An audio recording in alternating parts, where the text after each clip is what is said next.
శ్రీ గురుభ్యో నమః. గురుర్బ్రహ్మ గురుర్విష్ణు గురుర్దేవో మహేశ్వరః గురుః సాక్షాత్ పరం బ్రహ్మ తస్మై శ్రీ గురవే నమః. అస్మద్ గురుచరణ పాదారవిందాభ్యాం నమః.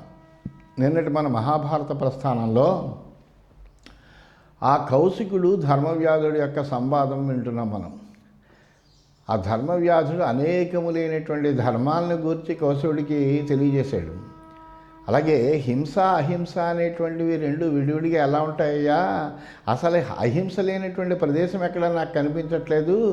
నువ్వు కూడా చదువుకున్నటువంటి వాడివే కదా, వేదార్థ జ్ఞానం ఉన్నటువంటి వాడివే కదా, అసలు ఆలోచించు. అహింస లేకుండా ఎక్కడున్నది? ప్రతి వాళ్ళు కూడా ఏదో రకంగా తెలుసో తెలియకో అహింస చేస్తూనే ఉంటారు. మనం నడుస్తుంటే మన కాళ్ళ కింద అనేకములైనటువంటి ప్రాణులు పడిపోతూ ఉంటాయి, పోతూ ఉంటాయి. అవి అన్నీ కూడా మరి ఆ హింస మనం చేసినట్టే కదా. అలాగే మనం తినేటువంటి ధాన్యాలు ఉన్నాయి, ప్రతి ధాన్యపు గింజ కూడా మళ్ళీ మొలకెత్తడానికి తగినటువంటి సామర్థ్యం కలిగినటువంటిదే. కానీ మనం ఏం చేస్తున్నాం, దాంట్లో జీవత్వాన్ని నశింపజేసి మనము తింటేస్తున్నాం కదా. అలాగే ప్రతిదీను. అందువలన హింస అనేటువంటిది లేకుండా ఎక్కడా అసలు ఉండట్లేదు. ప్రతిదీ దాంట్లోనూ కూడా ఏదో రకమైనటువంటి హింస అనేటువంటిది మనకు వస్తూనే ఉంది కదా. అందువలన ఈ ప్రాణులు అందరూ కూడా ఏంటంటే తమ వశంలో తాము ఉండడం అనేటువంటిది జరగట్లే కదా. బలీయమైనటువంటి ప్రవాహంలో అనేక రకాలైనటువంటి జరుగుతూనే ఉంటాయి కదా అని చెబుతూ ఇంకా చెబుతున్నాడు ఆయన. ఉపర్యుపరి లోకస్య సర్వో గంతుం సమీహతే యతతే చ యథాశక్తి నచ తద్వర్తతే తథా. ఈ లోకంలో జనులందరూ కూడా ఒకళ్ళకంటే ఒకళ్ళు పైకి ఉన్నత స్థితికి వెళ్ళడానికి పోటీ పడుతూ ఉంటారు. పోటీ పడడమే కాకుండా యథాశక్తిగా తమ వంతు ప్రయత్నాలన్నీ చేస్తూ ఉంటారు. కానీ ఎల్లప్పుడూ అన్ని చోట్ల కూడా అలా జరగదు కదా. బహవః సంప్రదృశ్యంతే తుల్య నక్షత్రమంగళాః మహచ్చ ఫలవైషమ్యం దృశ్యతే కర్మసంధిషు. లోకంలో చాలామంది జనులు ఒకే నక్షత్రంలో పడతారు. ఒక నక్షత్రంలో పుట్టినటువంటి వాళ్ళు అనేక మంది ఉంటారు. 27 నక్షత్రాలు, 27 నక్షత్రాల్లో కొన్ని కోట్ల మంది మనుషులు పుడుతూ ఉంటారు. అందువల్ల ఒక నక్షత్రంలో అనేక మంది పుడుతూ ఉంటారు. కానీ వాళ్ళందరి యొక్క జీవితం ఒకే రకంగా ఉంటుందా? ఉండదు. వాళ్ళకి జరిగేటువంటి జాత కర్మాది సంస్కారాలు సమానంగానే జరుగుతాయి. కానీ వాళ్ళు పూర్వజన్మలో చేసినటువంటి పుణ్య పాప కర్మలను అనుసరించే ఫలప్రాప్తి ఉంటుంది తప్ప అందరికీ ఒకే రకమైనటువంటి ఫలం ఉండదు. సహజంగా మనం చూస్తూ ఉంటాం. అట్లాగే నకేచిద్ ఈశతే బ్రహ్మన్ స్వయంగ్రాహస్య సత్తమ కర్మణాం ప్రాకృతానాం వైహ్య సిద్ధి ప్రదృశ్యతే. కొంతమంది తమ చేతిలో ఉండేటువంటి వస్తువుని తన దగ్గరే ఉంటుంది ఒక వస్తువు, కానీ ఆ వస్తువు ఉపయోగించుకోవడం రాదు. ఒకటి దగ్గర ఉపయోగించుకోవడం రానటువంటి వాడి దగ్గర ఓ సెల్ ఫోన్ ఉంటుంది, వాడు కేవలం మాట్లాడుతూ ఉంటాడు. కానీ అనేకములైనటువంటి విషయాలు దాంట్లో తెలుసుకోవచ్చు అనేటువంటి సామర్థ్యం ఆ వస్తువుకున్నా వీడికి ఆ జ్ఞానం ఉండదు. అందువలన ఉపయోగించుకోలేకపోతాడు. అలాగా తమ చేతిలో ఉన్న వస్తువును కూడా ఉపయోగించడంలో సమర్థులు కాలేరు కొంతమంది. పూర్వజన్మలో చేసినటువంటి కర్మఫలాన్ని ఈ లోకంలో ఉండేటువంటి జనులందరూ పొందడం కల్పిస్తూ ఉంటుందయ్యా. యథాశ్రుతిరియం బ్రహ్మన్ జీవ కిల సనాతన శరీరమధువంలోకే సర్వేషాం ప్రాణినామివ. అలాగే వేదాన్ని అనుసరించి ఆలోచిస్తే కనుక ఈ జీవాత్మ ఎప్పుడూ సనాతనుడే, అందులో ఏమీ సందేహం లేదు.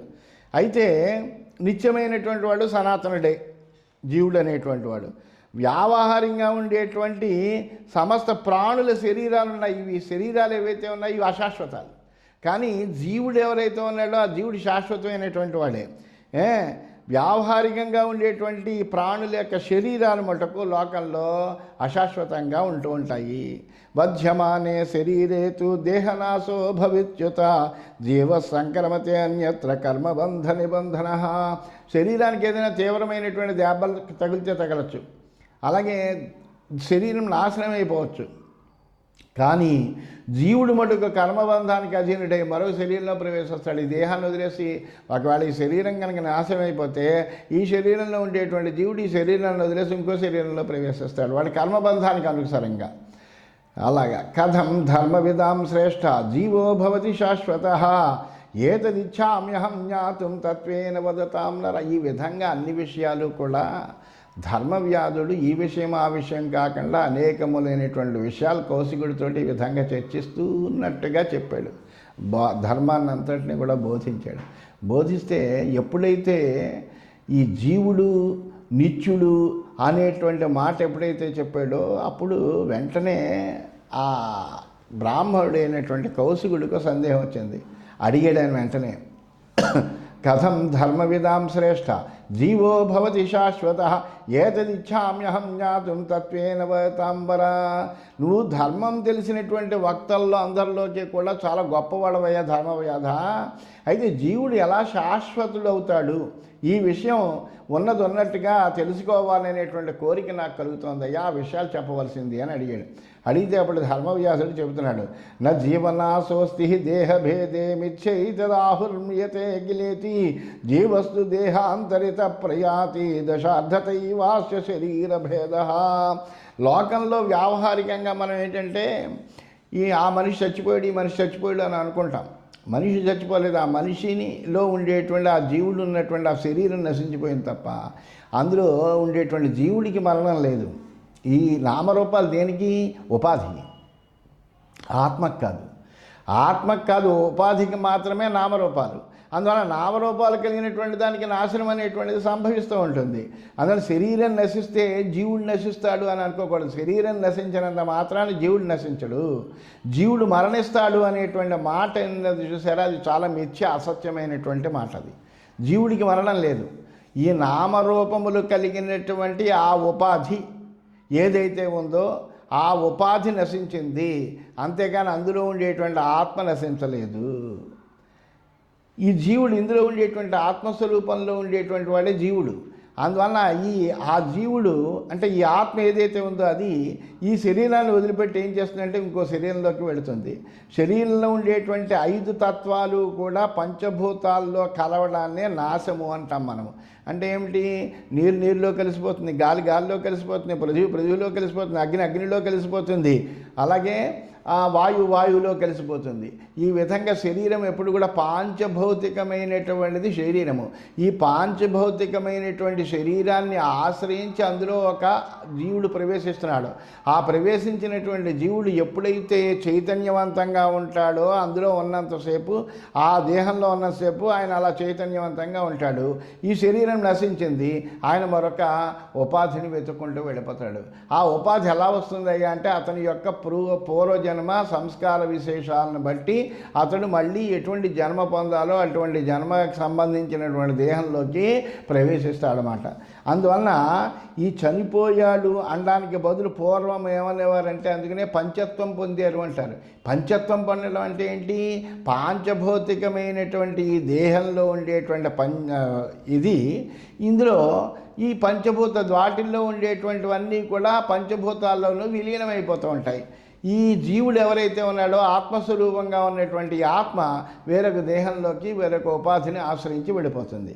అన్యో హి నాశ్నాతి కృతం హి కర్మ మనుష్యలోకే మనుజస్య కశ్చిత్ యత్తేన కించిద్ధి కృతం హి కర్మ తదశ్నుతే నాస్తి కృతస్య నాశః. ఈ మానవ లోకంలో ఎప్పుడు కూడా భూలోకంలో ఎక్కడైతే ఉందో మత్స్యలోకం అంతా కూడా మనుషులు చేసినటువంటి కర్మని ఆ కర్త కంటే ఇతరులు ఎవడో అనుభవించాడు. ఎందుకంటే మనం చేసినటువంటి కర్మల యొక్క ఫలితాలు మనం అనుభవించాలి.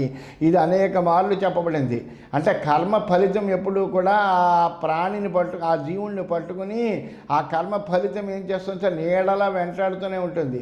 అందువల్ల వాడు చేసినటువంటి కర్మల యొక్క ఫలితాన్ని వాడు శుభాశుభమైనటువంటి కర్మల యొక్క ఫలితాలన్నింటినీ కూడా వాడే అనుభవించి తీరాలి తప్ప మరొకడు ఎవడూ అనుభవించడు. అందువల్లనే ఇవన్నీ నశిస్తాయి అని అనుకోవడం అవివేకము. ఎందుకంటే కర్మ ఫలితం ఎప్పుడు వెంటాడుతూనే ఉంటుంది అని. అందువల్ల ఆ కర్మను ఆ కర్త కంటే ఇతరుడు ఎప్పుడు అనుభవించాడు. ఆ చేసినటువంటి వాడే ఆ కర్మ ఫలితాన్ని అనుభవిస్తాడు. తాను చేసిన కొంచెం కర్మఫలాన్నైనా సరే తానే అనుభవిస్తాడు. చేసిన కర్మలు అనుభవానికి రావలసినవే కానీ నశించవు. కర్మల యొక్క నాశమేం లేదు. మనం అనుభవించిన తర్వాత అవి నశిస్తాయి. అంటే అనుభవించడం వల్ల క్షీణిస్తాయి అన్నమాట. సుపుణ్యశీలాహి ఎప్పుడైతే ఈ పుణ్యకర్మలు పాపకర్మలు కూడా సంపూర్ణంగా నశించినవుతాయో అప్పుడు ముక్తిని పొందుతాడు. అప్పటి వరకు కూడా ఈ ఒక ఉపాధి నుంచి ఇంకో ఉపాధిలోకి, ఇంకో ఉపాధి నుంచి ఇంకో ఉపాధిలోకి అలా వెళుతూనే ఉంటాడు. సుపుణ్యశీలా హి భవంతి పుణ్యా నరాధమాపాపకృతో భవంతి నరోనుయాతస్విహ కర్మభిస్వై తతస్సముత్పద్యతి భావితస్థై. ఈ పుణ్యాత్ములైనటువంటి మానవులు ఎవరైతే అంటామో మనం పుణ్యశీలు అంటాము, పుణ్యకర్మలు చేశారు వాళ్ళు పుణ్యాత్ములు అని అంటూ ఉంటాం. ఆ పుణ్యాత్ములు అంటే పుణ్యకర్మలు చేసేటువంటి వాళ్ళు అందరూ కూడా పుణ్యాత్ములు అవుతారు. అలాగే పాప పనులు చేసేటువంటి వాళ్ళు కూడా వాళ్ళందరూ కూడా అధములు అవుతారు. మానవుడు ఈ లోకంలో చేసేటువంటి కర్మలు అతన్ని ఎప్పుడూ వెంబడిస్తూనే ఉంటాయి. వాటి ప్రభావం వలన అతను ఏం చేస్తాడు, మరొక జన్మను పొందుతాడు. పుణ్యకర్మలు ఆచరిస్తే పుణ్యమైనటువంటి జన్మను పొందుతాడు, మంచి ఉపాధి పొందుతాడు. పాపకర్మలు ఆచరిస్తే నీచమైనటువంటి ఉపాధిని పొందుతాడు, నీచమైన జన్మ పొందుతాడు. కథం సంభవతే. అప్పుడు బ్రాహ్మణుడు అడుగుతున్నాడు. ఈ మాటలు చెప్పగానే మళ్ళీ ఆయనకు సందేహం వచ్చింది కౌశికుడికి. ఈ విధంగా అడుగుతున్నాడు. కథం సంభవతే యోనో కథం వా పుణ్యపాపయో జాతి పుణ్యాస్వపుణ్యాశ్చ కథం గచ్చతి సత్తమా. ఓ మహానుభావ, నువ్వు చెబుతున్నావు బాగానే ఉంది. ఈ జీవుడు ఇంకో గర్భంలో అసలు ఎలా జన్మిస్తాడు, పుణ్యపాపాలతో వాడికి సంబంధం ఎలా కలుగుతుంది, ఈ పుణ్యపాప జన్మలు అసలు ఎలా కలుగుతూ ఉంటాయి, కొద్దిగా విస్తారంగా చెప్పవయ్యా. నువ్వు ఇలా మామూలుగా పుణ్యాలు చేసినటువంటి వాడు ఎలా అవుతాడు, పాపాలు చేసిన వాడు ఎలా అవుతాడు అని సంక్షిప్తంగా చెబితే కాదు, అసలు ఎట్లాగా ఇతడు మరొక గర్భంలో ప్రవేశించడము జన్మించడము అనేటువంటిది అసలు ఎలా కలుగుతుంది అని అడిగాడు. అడిగితే అప్పుడు ధర్మవ్యాసుడు చెప్తున్నాడు. గర్భాధాన సమాయుక్తం కర్మేదం సంప్రదృశ్యతే సమాసేన తుతే క్షిప్రం ప్రవక్ష్యామి ద్విజోత్తమ. ఓ బ్రాహ్మణోత్తమ, ఈ కనిపించేదంతా మనకు లోకంలో ఏదైతే కనిపిస్తుందో అదంతా కూడా కర్మ యొక్క పరిణామమే, అంతకుమించి ఇంకేమీ లేదు. ఎందుకంటే అదే ఏం చేస్తుంది, పిండోత్పత్తిని గురించి చెప్పేటువంటి విషయం అంతా కూడా ధర్మశాస్త్రాల్లో ఉంది. ఆ విషయం అంతా ఇప్పుడు నేను నీకు సంక్షిప్తంగా చెప్తాను, జాగ్రత్తగా విను. యథా సంభృత సంభార పునరేవ ప్రజాయతే శుభకృశుభయోనిషు పాపకృత్పాపయోనిషు. ఇందాక మనం చెప్పుకున్నట్టుగానే జీవుడు కర్మబీజాలను కూడబెట్టుకుని మళ్ళీ జన్మించేటువంటి రీతి ఎలా ఉంటుందంటే, పుణ్యకర్మలు చేసేటువంటి వాడు పుణ్యాత్మల గర్భం నుంచి పుడతాడు, పాపకర్మలు చేసుకునేటువంటి వాడు పాపగర్భం నుంచి జన్మిస్తాడు. శుభై ప్రయోగైర్దేవత్వం యామిశ్రైర్మానుషో భవేత్ మోహనీయర్వియోనిషు తత్వో అధోగామి చకిల్బిషి. అయితే ఈ పుణ్యకర్మానుష్ఠానం వల్ల జీవుడికి ఏం చేస్తుంట, దేవత్వము అంటే బాగా పుణ్యకర్మలు తప్ప అసలు పాపకర్మలు ఏమీ లేవనుకోండి, వాడికి దేవత్వం సంభవిస్తుంది, దేవయోనుల్లో జన్మిస్తాడు వాడు. అట్లా కాకుండా పుణ్యపాపకర్మలు కలవడం అనేటువంటిది వస్తే కనుక అది మానవత్వం వస్తుంది, అంటే మనుష్య జన్మ పొందుతాడు. అట్లాగే తామస కర్మలే చేసుకున్నాడు, అసలు పుణ్యకర్మల కంటే కూడా పాపకర్మలే అధికంగా చేసాడు వాడు. చేయడం వల్ల లేకపోతే పశుపక్షాది జన్మలు తిర్యజ్ఞానుల్లో జన్మిస్తాడు. అందువల్ల ఈ విధంగా జన్మలు అంటే వాడికి దేవయోనిత్వం కానీ మనుష్యయోనిత్వం కానీ తిర్యజ్ఞోనిత్వం కానీ ఎలా సంభవిస్తుంది అంటే కనుక కేవలము పుణ్యకర్మలే చేసుకునేటువంటి వాడికి దేవయోనిత్వం సంభవిస్తుంది. అట్లాగే పుణ్య పాప కర్మల మిశ్రమమైనటువంటి ఇది పొందినటువంటి వాడికి మానవ జన్మ లభిస్తుంది. అలాగే పాపకర్మలే అధికంగా ఉంటే కనుక వాడికి పశు జన్మ సంభవిస్తుంది అని చెప్పాడు. జాతి మృత్యుర్జరా దుఃఖై సతతం సమభిద్రుత సంసారే పచ్చమానశ్చ దోషైరాత్మకృతైర్నర. మనిషి ఏం చేస్తాడంటే తాను చేసినటువంటి తప్పులైతే ఉంటాయో వాటి వలన ఈ పుట్టుక మరణము అట్లాగే ముసలితనము అలాగే వాడి రోగాలు ఏవో బాధలు కష్టాలు సుఖాలు ఇవన్నిటితో పీడింపబడుతూ ఈ సంసారంలో వేగుతూ ఉంటాడు. తిర్యజ్ఞోని సహస్రాన్ని గత్వా నరకమేవ చ దేవా సంపరివర్తంతే కర్మబంధ నిబంధనా. ఈ పాపజీవులు కర్మబద్ధులే ఏం చేస్తాయంటే అనేకములే వేల పశుపక్షాది జన్మలను పొంది పాపాలు చేస్తూ ఉంటారు. పాప యోనిల్లో జన్మిస్తారంటే పశుపక్షాదులుగా జన్మిస్తారు. ఇలా అనేక వేల జన్మలు పొందినటువంటి వాడే చివరానికి నరకానికి వెళుతూ దాంట్లోనే తిరుగుతూ ఉంటాడు పాపాత్ముడైనటువంటి వాడు. జంతుస్తు కర్మభిస్తైస్తై స్వకృతై ప్రేత్య దుఃఖిత తద్దుఃఖ ప్రతిఘాతార్థం అపుణ్యాం యోనిమాప్నుతే. అలాగే జీవుడు తాను చేసినటువంటి ఆయా పాప కర్మల వలన మరణానంతరము కూడా దుఃఖాలను అనుభవిస్తూ ఉంటాడయ్యా. ఆ దుఃఖానుభవాన్ని కోసమే, అంటే ఆ దుఃఖాన్ని అనుభవంలోకి తెచ్చుకోవాలి, లేకపోతే అవి క్షీణించవు. అందువల్ల ఆ దుఃఖానుభవం కోసమే మళ్ళీ పాప జన్మెత్తుతూ ఉంటాడు. తతకర్మ సమాదత్తే పునరవన్యం నవం బహు పచ్యతేతు పునస్తేనా భుక్త్వా పచ్చమివాతురః. మళ్ళీ ఆ జన్మల్లో ఏం చేస్తాడు, మళ్ళీ కొత్త కొత్త పాపాలు చేస్తాడు. ఆ చేయడం వల్ల ఏమవుతుంది, మళ్ళీ కీడు కలిగించేటువంటి పదార్థం తిన్నటువంటి రోగి. అంటే ఇప్పుడు డాక్టర్ దగ్గరికి వెళ్ళాం, ఒక అనారోగ్యం చేసింది, అనారోగ్యం చేస్తే నాయన నువ్వు ఇదిగో ఇలా పచ్చం చేయాలి, ఈ వస్తువులు తినకూడదు అని చెప్పాడు. అంటే కనుక అది మనం ఆచరిస్తే కనుక తప్పనిసరిగా మనకి రోగం తగ్గుతుంది. అలా కాకుండా ఏం చేస్తాం, మనము జిహ్వచాపల్యం చేత అది వదులుకోలేక ఆ ఏదైతే నిషేధింపబడినటువంటి పదార్థాలు ఉన్నాయో ఆ నిషేధింపబడినటువంటి పదార్థాల మీద మోహంతో అవి తింటూ ఉండి మళ్ళీ మనం ఈ వ్యాధిని మొదలు పెట్టుకుంటాం. అలాగే పాపాత్ముడైనటువంటి వాడు పాపకర్మలు చేయడం వల్ల నీచమైన జన్మ పొందాడు. మళ్ళీ ఈ నీచ జన్మలో కూడా పాపాలు చేస్తూ ఉంటే కనుక మళ్ళీ వాడు నానా బాధలు పడుతూనే ఉంటాడు. అజస్రమేవ దుఃఖార్థ అదుఃఖిత సుఖ సంయుత తతో అనివృత్తబంధత్వాత్ కర్మణాముదయాదపి పరిక్రామతి సంసారే చక్రవత్ బహువేదన. ఎప్పుడు కూడా వాడు ఏం చేస్తాడు, దుఃఖాలతో కష్టపడుతూ కూడా ఆ దుఃఖం పోతే కనుక అప్పుడు సుఖం అనుకుంటాడు, దుఃఖం పోతే చాలనుకుంటాడు. అప్పటికి సంసార బంధం తొలగదు.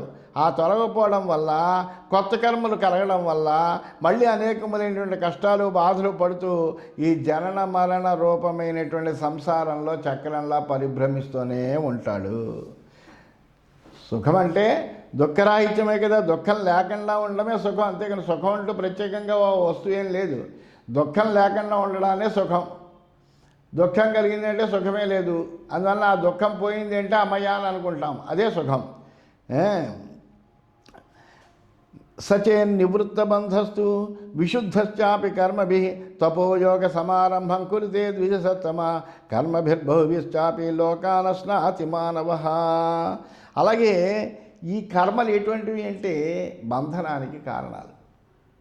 అందువల్ల బంధన కారణములైనటువంటి కర్మల యొక్క అనుభవం పూర్తయిన తర్వాత సత్కర్మల యొక్క ఫలితంగా పవిత్రుడైన తర్వాత తపస్సును యోగాభ్యాసాన్ని ఆరంభిస్తాడు. అనేకములైనటువంటి పుణ్యకర్మల యొక్క ఫలంగా అతడు ఉత్తమమైనటువంటి లోకాల్లో సుఖాలను అనుభవిస్తాడు. సచేన్ నివృత్తబంధస్తు విశుద్ధశ్చాపి కర్మభిః ప్రాప్నోతి సుకృతాన్ లోకాన్ యత్ర గత్వా న శోచతి. ఈ విధంగా బంధాలన్నీ తొలగిపోతే కనుక బంధమోక్షణం కలిగితే సత్కర్మల వల్ల పవిత్రుడైనటువంటి వాడే పుణ్యలోకాలకి చేరతాడయ్యా. అక్కడ వెళ్ళిన తర్వాత ఇంక వాడికి బాధ అనేటువంటి పరితాపాన్ని చెందడు. పాపం కుర్వన్ పాపవృత్త పాపస్యాంతం నగచ్చతి తస్మాత్ పుణ్యం యతేత్కర్తుం వర్జయీత చ పాపకం. పాపాలు చేసేటువంటి వాడికి ఏంటంటే ఈ పాపకర్మలు చేయడం అనేటువంటిది అలవాటు అయిపోతూ ఉంటుంది. అందువల్ల వాడు గమ్మునది వదలబడడు. వ్యసనపరుడైనటువంటి వాళ్ళలాగే పాప పనులే చేస్తూ ఉంటాడు వాడు. ఎందుకంటే వాడికి అది అలవాటు అయిపోయింది. దానికి ఈ పాప పనులకి అంతు అనేటువంటిది లేదు. కాబట్టి మనం ఏంటంటే ప్రయత్నవంతంగా మన బుద్ధిని పాపకర్మల నుండి మరల్చుకొని పుణ్యకర్మలు చేయడానికి తగినది అనేటువంటి ప్రయత్నం చేయాలి. ఆ ప్రయత్నం చేసి ఏం చేయాలి, పాప పనుల్ని వదిలిపెట్టాలి. పాప పనులను వదిలిపెట్టి పుణ్యకర్మలు చేయడానికి మన మనసును దిటవపరుచుకుని దాన్ని బలవంతంగా మనం ఆకర్షించి ఆ పుణ్యకర్మల వైపు ప్రయాణం చేసేటట్టుగా చెయ్యాలి. లేకపోతే అది అలా పాప పనులు ఎందే తిరుగుతూ ఉంటుంది. అనసూయు కృతజ్ఞశ్చ కళ్యాణాని చ సేవతే సుఖాని ధర్మమర్థం చ స్వర్గం చ లభతే నరః. మానవుడు అసూయ లేకుండా కృతజ్ఞుడై, అంటే చేసినటువంటి ఎవడైనా ఉపకారం చేస్తే ఆ ఉపకారం చేసిన వాడి పట్ల కృతజ్ఞుడై ఉండాలి. కృతజ్ఞుడై మంచి పనులు చేస్తుంటే సుఖాలను ధర్మార్థాలను స్వర్గాన్ని కూడా పొందుతాడు, లేకపోతే నరకాన్నే పొందుతాడు. సంస్కృతస్య దాంతస్య నిహితస్యేతాత్మనః ప్రజ్ఞస్యానంతరావృత్తి లోకే పరత్ర చ. సంస్కార సంపన్నుడైనటువంటి వాడు ఎవడైతే ఉంటాడో అలాగే దాంతుడైనటువంటి వాడు అంటే ఇంద్రియములను జయించినటువంటి వాడు, నిగ్రహం కలిగినటువంటి వాడు ఎవడైతే ఉంటాడో, పవిత్రమైనటువంటి ఆచారం కలిగినటువంటి వాడు ఎవడైతే ఉంటాడో, తన మనస్సును తానే వశం చేసుకోగలిగినటువంటి వాడు ఎవడైతే ఉంటాడో, బుద్ధి కలిగినటువంటి వాడు ఎవడైతే ఉంటాడో వాడికి ఇహలోక పరలోక సుఖాలు కలుగుతాయ్యా. మిగిలినటువంటి వాడికి ఎవ్వడికే కలగవు. సతాం ధర్మేణ బద్ధేత క్రియాం శిష్టవదాచరేత అసంక్లేశేన లోకస్య వృత్తిం లిప్సేత వై ద్విజ. అందువల్ల మానవుడు ఏం చేయాలి అంటే ప్రయత్నపూర్వకంగా సత్పురుష ధర్మాన్ని ఆచరించాలి. సజ్జనులు ఏ మార్గాన్ని పెడుతున్నారో చూసుకుని ఆ మార్గాన్ని ఆశ్రయించు, వాళ్ళ యొక్క ధర్మాన్ని ఆశ్రయిస్తూ ఎల్లప్పుడూ మంచి పనులు చేయడానికి తగిన విధంగా తన మనస్సుని ఆ మార్గంలోకి ప్రయత్నవంతంగా ప్రవేశపెట్టుకోవాలి. శిష్టులు చేసేటువంటి ఉత్తమ కార్యాలన్నీ చెయ్యాలి. లోకంలో ఏ ప్రాణికి బాధ కలిగించకూడదు. తన యొక్క జీవనం గడపడానికి తగినటువంటి వృత్తిని తాను కోరుకోవాలి తప్ప ఎదుటి వాళ్ళకి బాధ కలిగించే విధంగా తన యొక్క ప్రవృత్తి ఉండకూడదు. స్వధర్మేణ క్రియాలోకే కర్మణస్సోప్యసంకర సంతి హ్యాగమ విజ్ఞానా శిష్టాశాస్త్రే విచక్షణా. అలాగే లోకంలో అనేక మంది వేదవేత్తలు ఉంటారు, వేదార్థ జ్ఞానం కలిగినటువంటి వాళ్ళు ఉంటారు, వేదం చదువుకునేటువంటి వాళ్ళు ఉంటారు, శాస్త్రజ్ఞానం ఉన్నటువంటి వాళ్ళు ఉంటారు, అనేకమైనటువంటి శాస్త్రాలు చదువుకునేటువంటి వాళ్ళు ఉంటారు, శిష్టాచారం కలిగినటువంటి వాళ్ళు ఉంటారు. అటువంటి వాళ్ళందరూ ఉన్నారు కాబట్టి వాళ్ళ యొక్క ఉపదేశాన్ని అనుసరించి మన ధర్మాన్ని మనం ఆచరిస్తూ ఉంటే కనుక ధర్మ సాంకర్యం అనేటువంటిది లేకుండా ఉంటుంది. ప్రాజ్ఞో ధర్మేణ రమతే ధర్మం చైవోపజీవతి తస్మాత్ ధర్మాదవాప్తేన ధనేన ద్విజసత్తమ తస్యైవ సించతే మూలం గుణాన్ పశ్యతి తత్ర వై. వివేకం కలిగినటువంటి వాడు ఏం చేస్తాడంటే తగిన విధంగా తాను చేసేటువంటి ధర్మమైనటువంటి మార్గంలో ప్రయాణిస్తూ ధర్మ ఆచరణంతో ఆనందాన్ని పొందుతాడు. ధర్మాన్ని అనుసరించే తన యొక్క వృత్తిని జీవికను చూసుకుంటాడు, అంటే బతుకు తెరువును చూసుకుంటాడు. ధర్మంతో సంపాదించినటువంటి ధనంతో తాను జీవన చేస్తూ ఉంటాడు. అలాగే ఆ ధర్మ మూలాన్ని తడిపి పోషిస్తూ ఉంటాడంటే ఏంటి, ఆ ధార్మికమైనటువంటి భర్తంతో నిండుతాడు, ధర్మాన్ని ఆచరిస్తాడు, ధర్మంలోనే సమస్తము లేనటువంటి సద్గుణాల్ని చూస్తాడు. ధర్మాత్మా భవతి హ్యేవం చిత్తం చాస్తి ప్రసీదతి సమిత్రజన సంతుష్ట ఇహ ప్రేత్య చ నందతి. ఈ విధంగా ధర్మాత్ముడు అవుతాడు. ఇతడి యొక్క మనస్సు ఎలా ఉంటుంది, ఎప్పుడైతే ధర్మాన్ని ఆచరిస్తూ ధర్మశీలతతో ఉంటూ ధర్మ ప్రవృత్తి కలిగినటువంటి వాడు ఎవడైతే ఉంటాడో వాడి మనస్సు ఎప్పుడు కూడా నిర్మలంగా ఉంటుంది, అంతేకాకుండా పవిత్రంగా ఉంటుంది. మిత్రుల యొక్క సాంగత్యంతో అతడు చాలా తృప్తిగా ఉంటూ ఇహలోక పరలోకాల్లో కూడా ఆనందిస్తాడయ్యా. శబ్దం స్పర్శం తథా రూపం గంధానిష్టాంశ సత్తమ ప్రభుత్వం లభతే చాపి ధర్మస్యై తత్ఫలం విదుః. ఇంకపోతే ధర్మం యొక్క ఫలము ఏంటంటే కనుక ఎప్పుడూ కూడా ధర్మాన్ని ఆచరించేటువంటి వాడు తనకి ఇష్టమైనటువంటి శబ్దస్పర్శ రూపగంధాలతోటి ఇంద్రియ సౌఖ్యాన్ని పొందుతాడు, అధికారాన్ని పొందుతాడు. వీడు ధర్మాన్ని ఆచరిస్తున్నాడు కాబట్టి వాడికి కావలసినటువంటి శబ్దస్పర్శ రూపరసగంధాలతో ఉండేటువంటి ఆ ఇంద్రియాలకి సుఖం కలిగించేవన్నీ కూడా వాడికి అప్రయత్నంగా లభిస్తూ ఉంటాయి. అలాగే వాడు మంచి అధికారాన్ని కూడా పొందుతాడు. ఇదంతా కూడా ఏమిటి కారణం అంటే ధర్మఫలంగా చెప్తారు పెద్దలందరూ కూడా. ధర్మస్య చ ఫలం లబ్ధ్వా న తృప్యతి మహాద్విజా తృప్యమాణో నిర్వేదం ఆపేదే జ్ఞానచక్షుష. ఇలా ధర్మం యొక్క ఫలాన్ని పొందిన తర్వాత వాడు ఏం చేస్తాడు, ఇంక సంసార సుఖంతో మాత్రమే తృప్తిని పొందడు, వీటిని జ్ఞాన దృష్టితో చూసుకుంటాడు. అంతేకాని ఇంద్రియాలకి సుఖం కలుగుతుంది కదా అని ఇంద్రియాల యొక్క సుఖము అంటే అలా అప్రయత్నంగా తన ఇంద్రియాలకి ధర్మఫలంగా సుఖాలన్నీ కూడా లభిస్తున్నాయి అని తెలుసుకున్నటువంటి వాడయ్యి ఈ ఇంద్రియ సుఖములు శాశ్వతమని అనుకోడు. అందువల్ల దాంతో తృప్తి చెందడు. చెందకుండా ఏం జరుగుతుంది అంటే అతడికి ఓ విధమైన నిర్వేదం కలుగుతుంది, వైరాగ్యం కూడా కలుగుతుంది. ఈ ఇంద్రియ వ్యాపారాల మీద, ఈ ఇంద్రియ సుఖాల మీద, ఈ భోగాల పట్ల అతడికి నిర్వేదం కలుగుతుంది, వైరాగ్యం కలుగుతుంది. ప్రజ్ఞాచక్షుర్నరహ దోషం నైవానురుధ్యతే విరజ్యతే యథా కామం నచ ధర్మం విముంచతి.